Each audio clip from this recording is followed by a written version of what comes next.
성경 말씀 함께 보도록 하겠습니다. 오늘 함께 보실 말씀은 마태복음 25장 14절에서 30절 말씀입니다.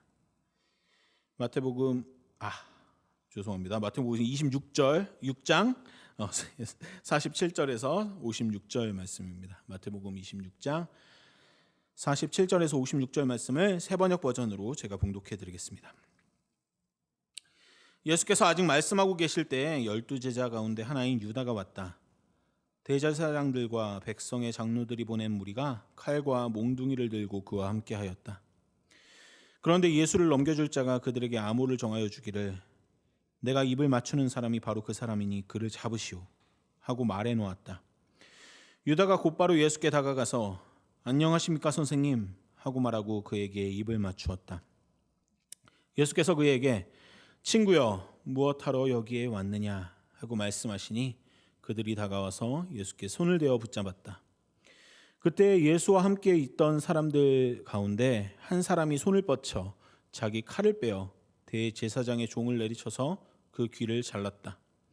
그때 예수께서 그에게 말씀하셨다. 내 칼을 칼집에 도로 꽂아라. 칼을 쓰는 사람은 모두 칼로 망한다.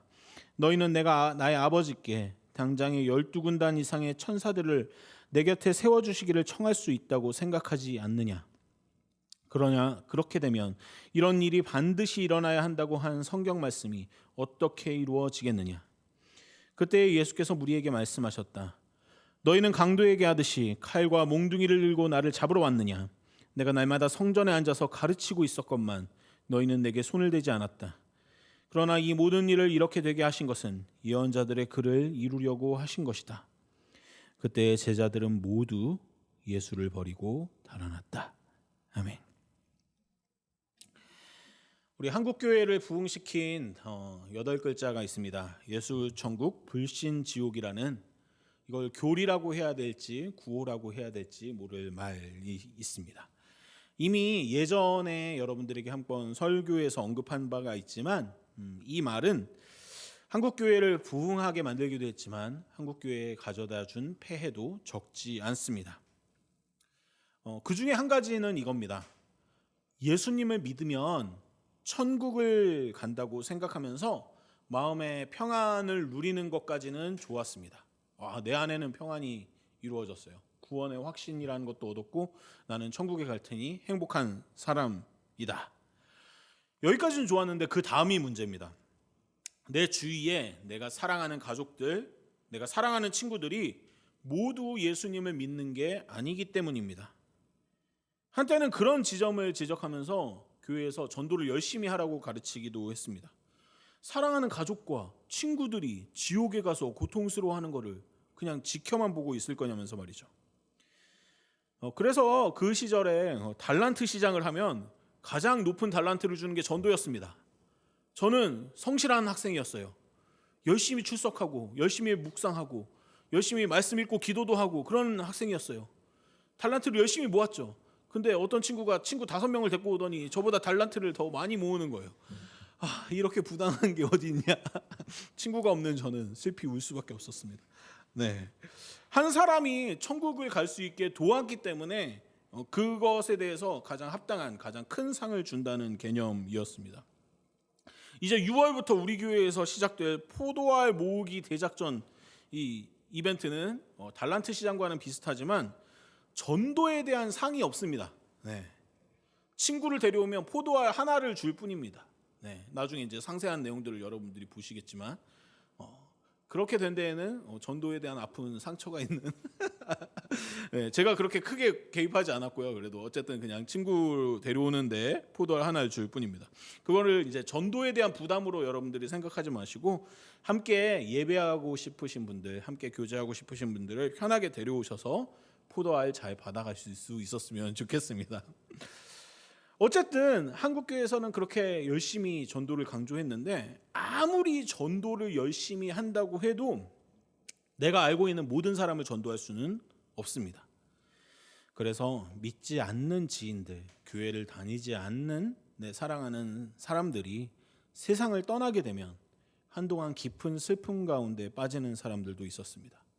너무나도 당연하게도 그 사랑하는 사람을 잃은 슬픔, 그 슬픔 위에 얹어서 그 사람이 지옥을 갔을 거라는 생각 때문에 더 큰 아픔을 느끼게 되는 거죠.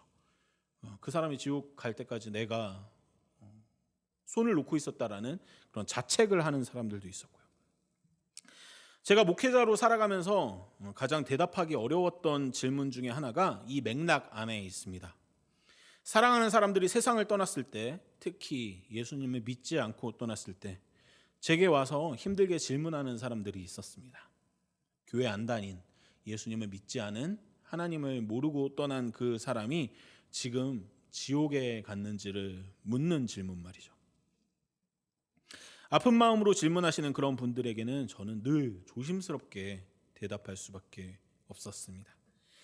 아마 이 자리에 계신 분들도 한 번쯤은, 적어도 한 번쯤은 그런 고민을 했던 적이 있을 것이고, 혹은 앞으로 그런 고민 속에서 힘들어할 일들이 있을지도 모르겠습니다.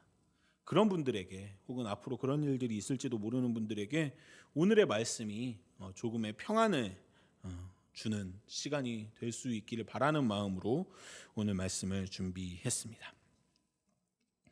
오늘 본문은 유다가 배신하는 이야기입니다. 예수님의 제자였던 유다가 왜 예수님을 배신했을까요? 이것에 대해서는 여러 가지 설들이 있지만 왜 유다가 배신했는지는 우리가 확실히 알 수는 없습니다. 아마도 높은 확률로 유다가 예수님께서 정치 군사적인 메시아가 될 것임을 기대하고 예수님을 따랐다가 예수님이 말씀하시는 거, 예수님이 하시는 걸 보니까 내가 생각하는 메시아가 아니었네 라는 그 좌절과 절망, 실망감 때문에 예수님을 배신했을 거라고 추측할 따름입니다. 오늘 이야기에서 정말 이상한 부분은 그 배신하고 있는 유다가 아닙니다. 이미 유다가 배신할 것을 알고 있었고 그것을 스스로 예언하셨음에도 불구하고 도망치지 않으신 예수님이 저는 참 이상하게 여겨집니다. 아니, 그냥 도망치지 않은 것만이 아니라 오히려 유다가 자신을 잡으러 오기 더 쉬운 방식으로 예수님께서는 움직이십니다. 그건 바로 항상 행동하던 대로 행동하시는 것입니다. 누가복음 22장 39절을 제가 읽어드리겠습니다. 예수께서 나가시어 늘 하시던 대로 올리브산으로 가시니 제자들도 그를 따라갔다. 요한복음 18장 2절입니다. 예수가 그 제자들과 함께 거기서 여러 번 모이셨으므로 예수를 넘겨줄 유다도 그곳을 알고 있었다. 지금 예수님이 계신 곳은 올리브산, 그러니까 감람산의 한 곳에 위치한 겟세마네 동산입니다. 이곳은 예수님께서 늘 제자들과 함께 모이는 곳이었고 그날도 거기서 모인다는 것을 유다는 당연히 알고 있었다고 성경은 기록합니다. 유다가 자신을 잡으러 온다는 것을 아셨다면 좀 다른 곳으로 도망치실 법도 한데 예수님은 당연하다는 듯이 늘 가시는 그곳에서 유다를 기다리시는 것만 같습니다. 그리고 예수님은 순순히 유다의 손에 잡히십니다. 이 일이 하나님의 계획이고 마침내 일어나야만 하는 일이기 때문에 잡혀가야 한다는 듯이 예수님께서는 잡혀가십니다. 예수님의 고난과 십자가가 본격적으로 시작하는 장면이기 때문에 사복음서, 마태, 마가, 누가, 요한복음 이 사복음서는 모두 예수님께서 잡히시는 이 장면을 기록하고 있습니다. 그런데 오늘 함께 살펴본 마태복음에서만 다른 복음서가 기록하지 않은 특이한 내용을 기록하고 있습니다. 그것은 바로 배신자인 유다를 예수님께서 친구로 부르시고 계신다는 사실입니다.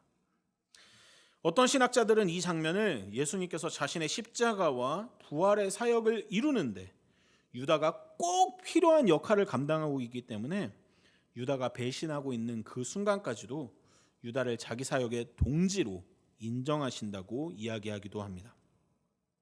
하지만 일반적으로 가룟 유다는 배신의 대명사로 쓰입니다. 목적과 결과가 어찌되었든지 간에 예수님을 배신한 죄를 저질렀고 자신의 마지막 순간도 그리 좋지 않았기 때문입니다. 그런 유다는 지금 2023년에 지금 어디에 있을까요? 너무 뜬금없는 질문인가요? 이런 생각 혹시 안 해보셨나요? 유다는 천국에 갔을까, 지옥에 갔을까? 당연히 지옥 아닌가? 이렇게 생각하시는 분들도 있을 것 같습니다. 아까 말씀드렸던 그 신학자의 이론대로라면 어쨌든 하나님의 일이 이루어지는 가운데 필요한 일을 했기 때문에 유다는 천국에 갔을 가능성이 있지는 않을까요? 아니면 예수님을 어쨌든 배신하는 일들을 했기 때문에 지옥에 있을까요? 저는 오늘 이 이야기를 한번 여러분들과 해보길 원합니다. 먼저 이 이야기를 하기 전에 몇 가지 전제해야 되는 점들이 있습니다. 먼저 구원이라는 것은 하나님의 영역입니다. 철저히 하나님의 영역이기 때문에 누군가가 천국에 있을지 지옥에 있을지는 우리는 결코 알 수 없습니다. 누군가 천국에 있거나 지옥에 있거나를 생각해 보는 일들은 우리가 가지고 있는 신앙적인 고민들을 좀 더 깊이 생각하는데 도움을 주기 위해서 하는 일들이지, 그 결과를 정말 우리가 확정적으로 유다는 천국에 갔어, 지옥에 갔어, 이걸 판단하기 위해서 하는 작업은 아닙니다.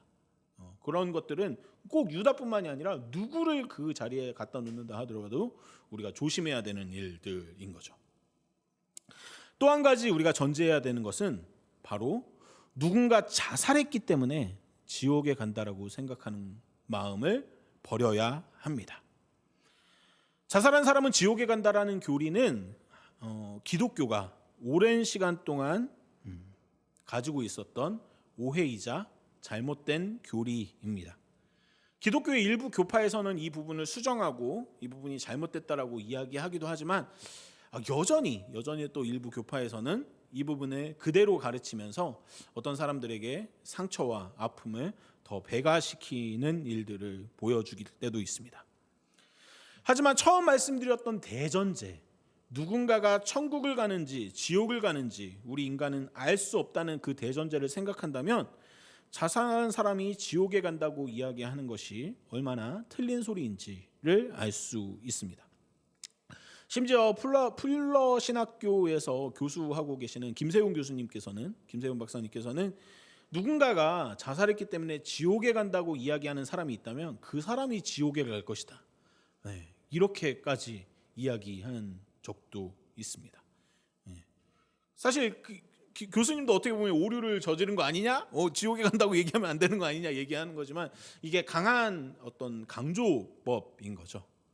누군가를 자살했다고 해서 지옥에 갔다고 이야기하는 사람은 유가족이나 그 친구들에게 더 큰 상처와 아픔을 주는 일이기 때문에 그런 일들은 결코 해서는 안 되는 일이라는 것을 강조하기 위해서 그런 말씀을 하신 것이죠.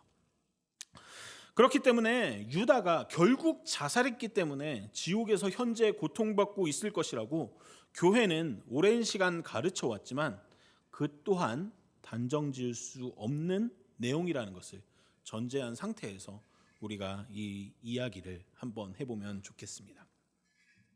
여기서 한 가지를 더 한번 생각해 보면 좋겠습니다. 여러분은 천국과 지옥이 정말 죽어서 가는 그 천국과 지옥이 어떤 모습일 거라고 생각하십니까? 아무도 생각 안 해보셨나요? 저 어렸을 때 그런 책들도 많이 읽었는데, 나는 천국에 다녀왔다, 어떤 소년의 수기 이런 것들 천국이 이런 곳이었구나 이러면서 읽었는데 그런 거 저만 좋아했나 봐요. 사실 성경은 우리가 죽어서 가는 천국과 지옥의 실제적인 모습에 대해서는 많은 힌트를 주고 있지는 않습니다. 물론 천국에 대한 이야기가 많이 있죠. 하지만 그 이야기들은 비유를 통해서 우리에게 전달되기 때문에 천국이 가지고 있는 그 본질적인 속성에 대해서는 알려주지만 정말로 우리가 죽었을 때 눈 감고 떴을 때 어떤 세계를 맞이할 것인지에 대해서는 자세히 알려주지 않습니다. 하지만 보통 교회를 다니고 있는 우리들은 전통적으로 천국은 하나님의 뜻대로 살아간 사람들이 영원히 행복하게 살아가는 곳, 정말로 어떤 모습인지는 알 수 없지만 이것만은 정말 변치 않는 사실이다, 영원히 행복하게 살아가는 곳이라고 믿고 있고, 반대로 지옥은 하나님의 뜻대로 살아가지 않은 사람들이 영원히 고통받는 곳으로 생각하고 있습니다. 여기서 끔찍한 지점이 하나 더 생겨납니다. 여러분들 이거를 자주 들어오셨을 텐데 실제적으로 상상해 보면 사실은 끔찍해요. 아까도 말씀드렸다시피 살아있을 때 우리가 사랑하던 사람들은 모두 다 하나님의 뜻대로 행동하지는 않았을 거란 말이죠. 그 중에서는 그렇지 않은 사람들도 있었을 거란 말입니다. 우리가 만약에 천국에 간다 하더라도 우리는 정말로 행복할 수 있을까요? 네. 우리가 사랑했던 사람들이 영원히 고통받는 모습을 직접 지켜보거나 혹은 알고 있는 상태에서 정말로 그 행복을 누릴 수가 있을까라는 질문이 생겨나는 거죠. 그래서 이 전통적인 천국과 지옥의 견해에 반대하는 현대 신학자들의 여러 가지 이론들이 생겨나기 시작합니다. 현재 살아있는 신학자 중에서 가장 영향력 있는 신학자를 꼽는다면 넘버 원을 누구로 꼽느냐는 어렵겠지만 그 여러 사람을 꼽는 과정에서 꼭 빠지지 않고 등장하는 이름이 있습니다. 그건 바로 위르겐 몰트만이라는 독일 신학자입니다. 이 사람은 사실은 신학적으로만 보면 상당히 진보적인 신학자예요. 그런데 우리나라에서 가장 보수적인 교회라고도 할 수 있는 여의도 순복음교회에서 이분을 여러 차례 초청해서 한국으로 초대해서 막 강연을 하기도 했어요. 그때가 제가 이제 신학교를 한참 다니고 있을 때였는데 그때 막 신학생들끼리 얘기를 한 거죠. 여의도 신복음교회에 몰트만이 갔대. 순복음교회는 몰트만이 누군지 알고 초대한 걸까? 막 이러면서 과연 무사히 강연을 마치실 수 있었을까? 막 이런 생각. 근데 여러 차례 불렀어요. 네. 그런 아주 좀 신기한 일이 신학생들 사이에서는 신기한 일들이 있긴 했는데 아무래도 너무나도 위대한 신학자이다 보니까 너무나도 유명한 신학자이다 보니까 불렀던 게 아니었을까 우리가 그냥 그렇게 막연히 짐작하곤 했습니다. 몰트만이 이야기한 되게 진보적인 사상들이 있지만 그 중에 하나가 바로 전통적인 천국 지옥관에 반대되는 만유 구원론이라는 사상을 몰트만은 이야기합니다. 성경을 읽어 내려가다 보면 하나님께서는 우리를 구원하기 위해서 끊임없이 의지를 발휘하십니다. 그 의지는 우리가 살아있을 때뿐만 아니라 죽은 뒤에도 하나님의 그 의지는 우리를 구원하기 위한 의지는 계속해서 이어진다라는 거죠. 결국 끝없는 하나님의 사랑은 우리가 죽은 뒤에도 이어져서 살아있는 모든 생명을 구원하고 말 것이라는 이론이 바로 몰트만의 만유 구원론입니다. 여기까지만 들으면 와, 몰트만 이거 진짜 이상한 신학자네. 너무 진보적인 신학자 아니야? 이렇게 생각할 수도 있겠지만 사실 장로교에서 거의 신처럼이라고 하면 좀 안 되네요. 장로교에서 가장 존경하는 신학자라고 한다면 사실은 존 칼빈, 장 칼뱅이라고도 하는 칼빈을 가장 존경하잖아요. 근데 칼빈이 자기가 쓴 기독교 강요에서 칼빈 또한 만유 화해론이라는 사상을 이야기합니다. 하나님께서는 마침내 모든 만물을 화해시키실 것이라는 사상이죠. 근데 칼빈이 거기에서 뭐라고 쓰냐면 이 만유 화해론을 여기에다가 쓰기에는 이 지면이 부족하니까 다른 책에다가 자기가 더 준비해가지고 만유 화해론을 이야기하겠다라고 써놓고 칼빈이 그 책을 쓰지 못하고 죽어요. 이게 안타깝지 않을 수가 없습니다. 칼빈이 아마 만유 화해론에 대한 책을 완전히 다 쓰고 세상을 떠났다면 기독교의 판도가 달라져 있지 않을까 이런 생각까지도 하게 됩니다.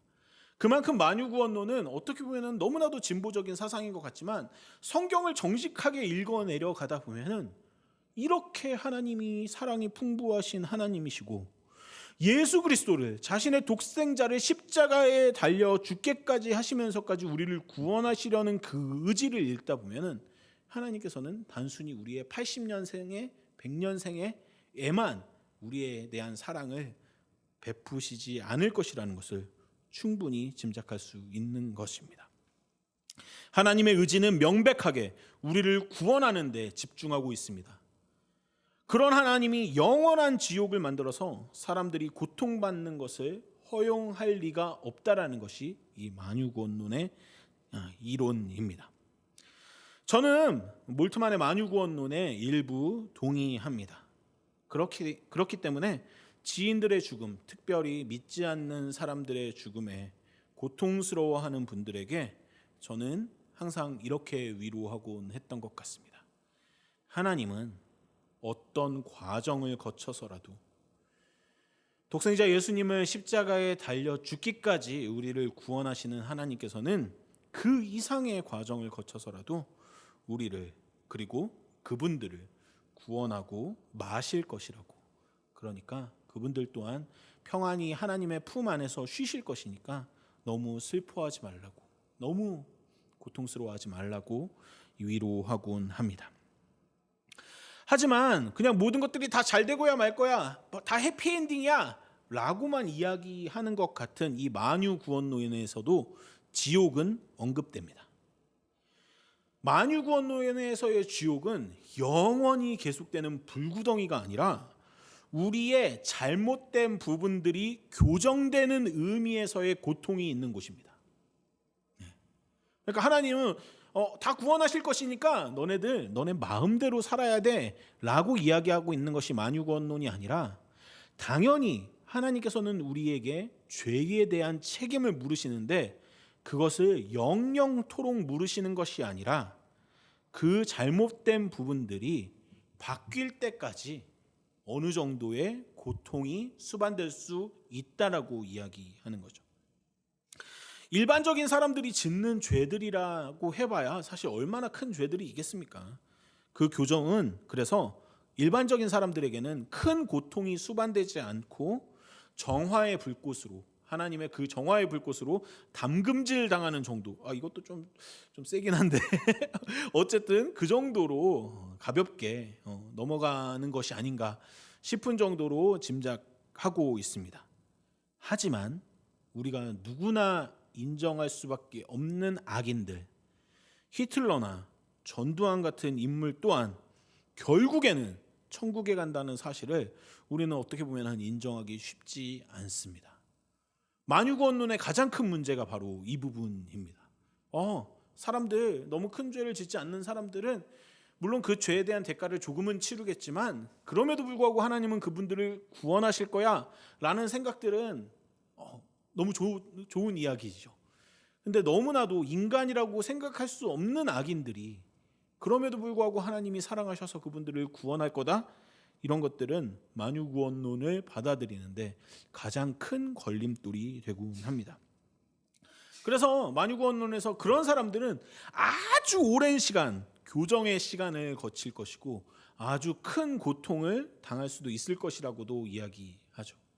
이렇게 되면 또 영원한 지옥과 별 다를 바가 없어지는 몇몇 사람들은 생겨날 수도 있게 되는 거죠. 하지만 저는 아까도 말씀드렸다시피 만유구원론을 일부 동의합니다. 만유구원론보다 더 의미 있는 생각들을 던져주는 천국 지옥론이 있다라고 생각하는데, 그것이 여러분들에게 몇 번 언급드렸던 바로 C.S. 루이스의 천국과 지옥에 대한 이론입니다. C.S. 루이스는 지옥에 대해서 이렇게 이야기합니다. 지옥은 하나님이 만들어낸 공간이 아니라 지옥에 있는 그 사람이 스스로 안에서 문을 잠그는 공간이라고 이야기합니다. 우리가 보통 생각하잖아요. 지옥에 가는 사람들은 하나님이 머리채를 잡아가지고 그냥 지옥에다 던져놓고 문을 쾅 닫아버리는 장면을 상상하지만 그런 지옥이 아니라는 거죠. 스스로 그 지옥에 걸어 들어가서 안에서 문을 잠가버리고 누구도 이 안에 들어올 수 없고 나도 나가지 않겠다라고 의지를 발휘하는 공간이 바로 지옥이라는 거죠.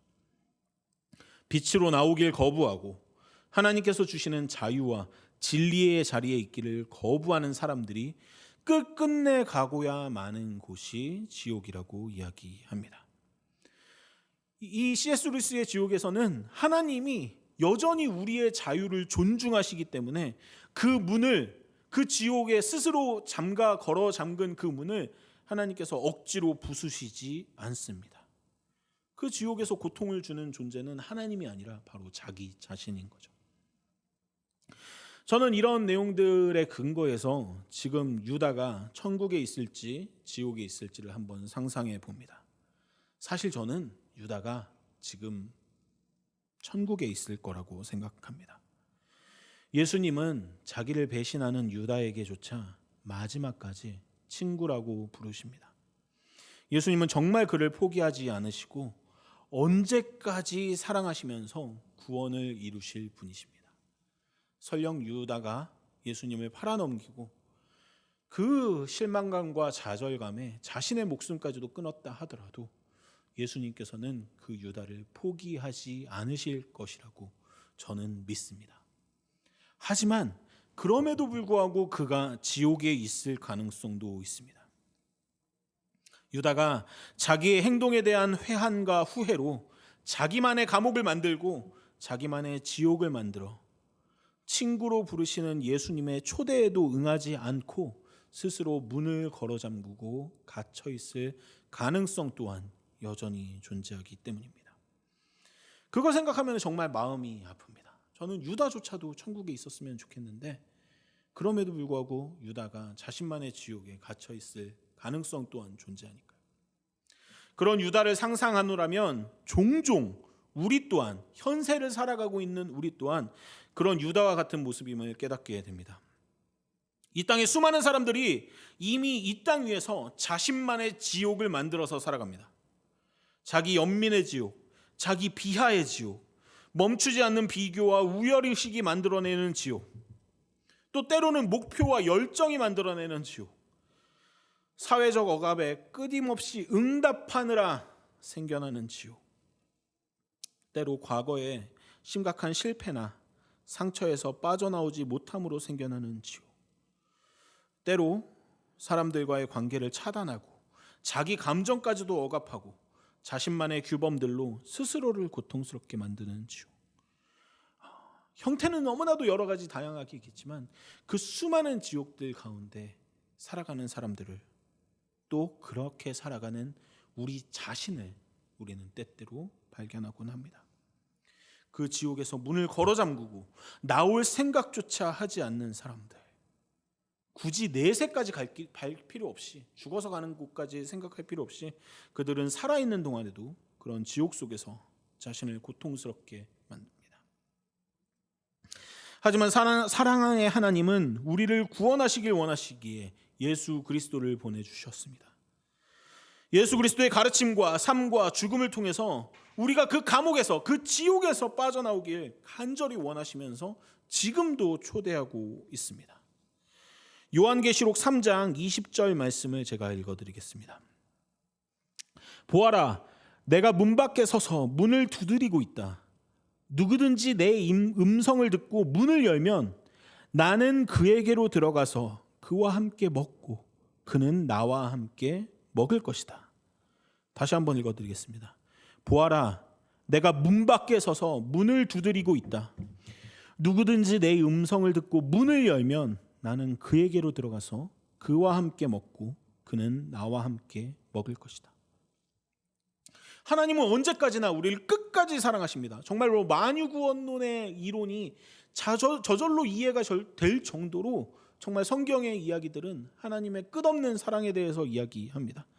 하지만 그 하나님의 사랑이 빛을 발하는 것은 우리가 스스로 만들어내는 지옥의 문을 자기의 의지로 열고 하나님을 선택하겠노라고, 하나님의 방식을 선택하겠노라고, 하나님의 사랑을 받아들이겠노라고 결정하고 그 문 밖으로 나갈 때만이 그 하나님의 사랑이 빛을 발하게 되는 것입니다.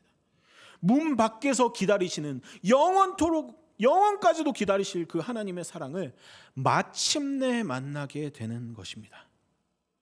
하나님의 사랑은 현재, 과거, 미래를 초월해서 우리에게 다가오십니다. 아마 우리가 언제까지 문을 열고 있지 않는다 하더라도 하나님은 포기하지 않고 그 문 밖에 서서 우리를 기다리실 것입니다. 우리가 해야 할 일은 우리가 지금 어떤 지옥에 스스로의 몸을 담그고 있는지 깨닫고 거기에서 빠져나오는 일입니다. 하나님은 우리를 존중해서 그 문을 억지로 파괴하지 않으실 것이기 때문입니다. 하지만 그 일이 너무 어려울 때가 있습니다. 저도 어렵습니다. 네. 저도 스스로의 지옥을 발견할 때마다 그 문을 열고 나가는 것이 너무나도 어렵습니다. 오늘 말씀에 등장하는 유다를 묵상할 때 안타까운 점이 한 가지 더 있습니다. 그것은 바로 그 유다 주변에 있는 제자들의 모습입니다. 예수님은 유다의 배신을 경고하시지만 제자들은 유다를 아무도 신경 쓰지 않습니다.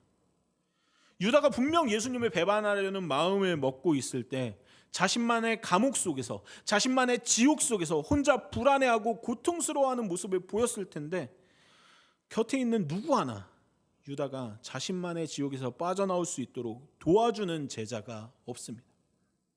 그저 자기가 배신자가 아니라는 사실에 안도하거나 그냥 걱정할 뿐입니다. 저는 간절히 소망합니다. 우리 함께 웃음교회가 각자가 가진 수많은 지옥들에서 서로를 풀어주는 공간이 되면 좋겠다고요. 때로는 스스로 문을 열기가 너무나도 힘들어서 곁에 계신, 그 밖에 계신, 문 밖에서 끊임없이 기다리고 계신 그 하나님의 사랑을 믿지 못해서 열지 못하는, 결단하지 못하는 그 수많은 순간들 가운데 계속해서 응원해주고 속삭여주고 내가 그 문을 열고 나와서 하나님의 사랑을 만나고야 말 것이라고 이야기해주는 이 동역자들이 있는 공간이 바로 우리 함께 웃음교회가 되면 좋겠다고요. 오랜 시간이 걸릴지 몰라도 포기하지 않고 마침내 사랑을 이루시는 하나님처럼 우리도 서로를 포기하지 않고 마침내 지옥에서 빠져나오게 하는 이 천국을 경험하게 하는 공간이 되길 저는 정말 간절히 소망합니다. 우리 그런 공동체를 함께 이뤄가면 좋겠습니다. 여러분도 저와 같은 소망으로 함께 해주시면 정말 감사하겠습니다. 마지막으로 다시 한번 요한계시록 3장 20절 말씀을 읽고 오늘 말씀을 마치겠습니다. 보아라, 내가 문 밖에 서서 문을 두드리고 있다. 누구든지 내 음성을 듣고 문을 열면 나는 그에게로 들어가서 그와 함께 먹고 그는 나와 함께 먹을 것이다. 아멘. 기도하시겠습니다. 하나님, 우리 함께 웃음교회가 천국이 되길 원합니다. 서로를 사랑하고 응원하는 마음이 언제나 넘쳐나는 천국 말입니다. 동시에 우리 함께 웃음교회가 각자가 가지고 있는 소소한 지옥들을 깨부수는 곳이 되길 원합니다. 문을 잠그고 웅크리고 있는 이들에게 손을 내밀고 그들이 언제든 사랑의 하나님을 만날 수 있도록 돕는 그런 공동체가 될 수 있도록 우리 함께 웃음교회의 지혜와 사랑을 마음껏 허락해 주세요. 마침내 하나님의 사랑을 발견하고 찬양하는 사람들로 넘쳐나는 우리 공동체가 되길 간절히 소망합니다. 이 모든 말씀 우리를 끝까지 사랑하시는, 지금도 문 밖에서 여전히 우리를 기다리시며 사랑하고 계시는 예수 그리스도 이름으로 기도드렸습니다. 아멘.